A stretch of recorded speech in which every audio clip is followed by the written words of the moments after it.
रुक जाइए, प्रतियोगिता का समय समाप्त।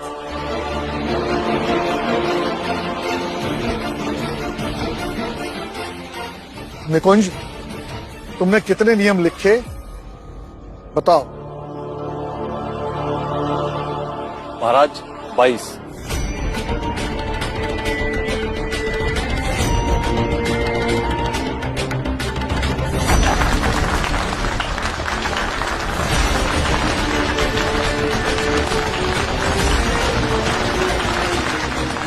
भीमराव, तुम भी बताओ।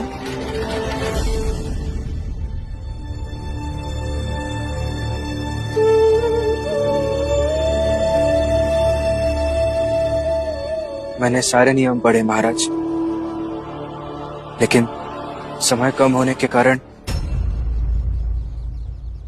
सिर्फ 3 लिख पाया।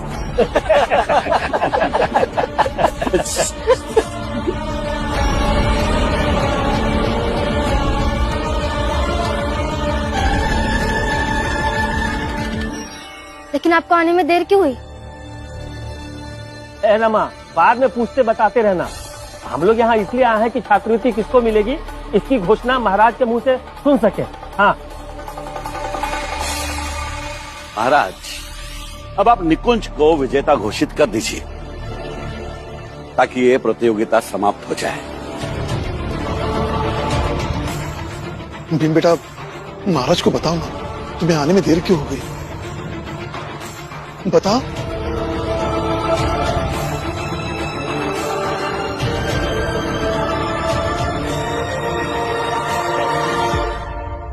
घर चलिए बाबा, मैं हार गया प्रतियोगिता।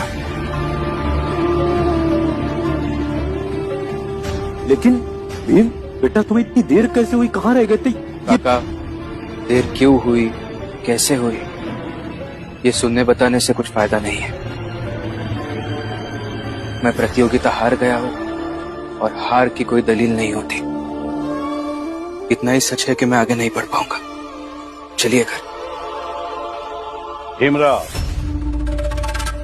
इतनी जल्दी क्या है जाने की? अभी महाराज विजेता का नाम घोषित करेंगे, सुनकर जा।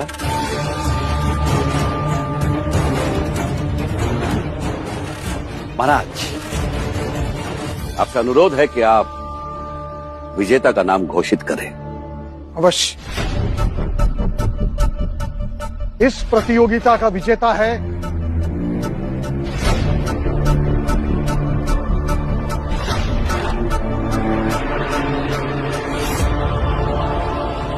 भीमराव अंबेडकर।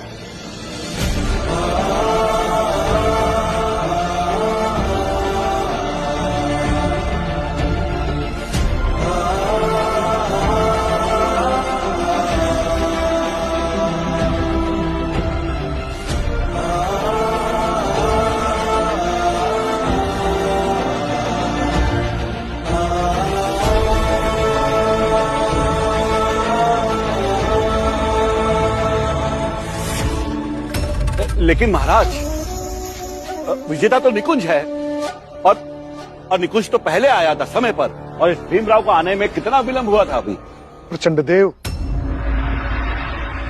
प्रतियोगिता इस बात की नहीं थी कि कौन समय पर आता है, प्रतियोगिता इस बात की थी कि कौन विलंब से आता है।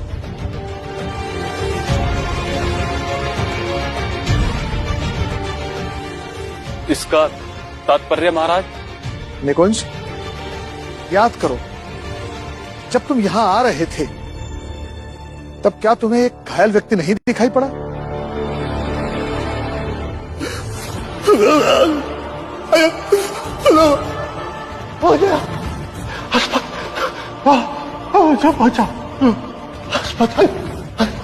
अस्पताल।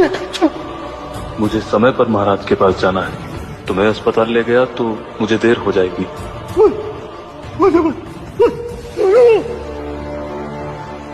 और तुम उस घायल व्यक्ति को वहीं सड़क पर छोड़कर चले आए।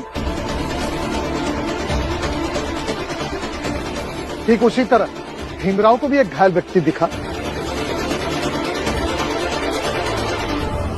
बचाओ, कोई हॉस्पिटल ले लो, बचाओ।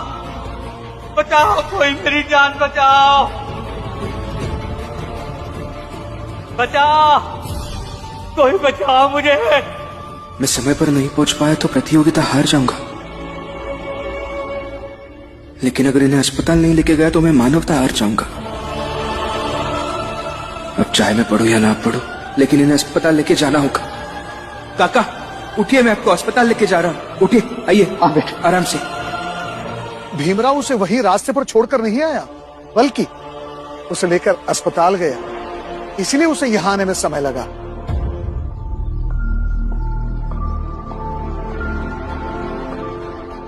और जो दो अलग अलग व्यक्ति आप दोनों को रास्ते में मिले थे,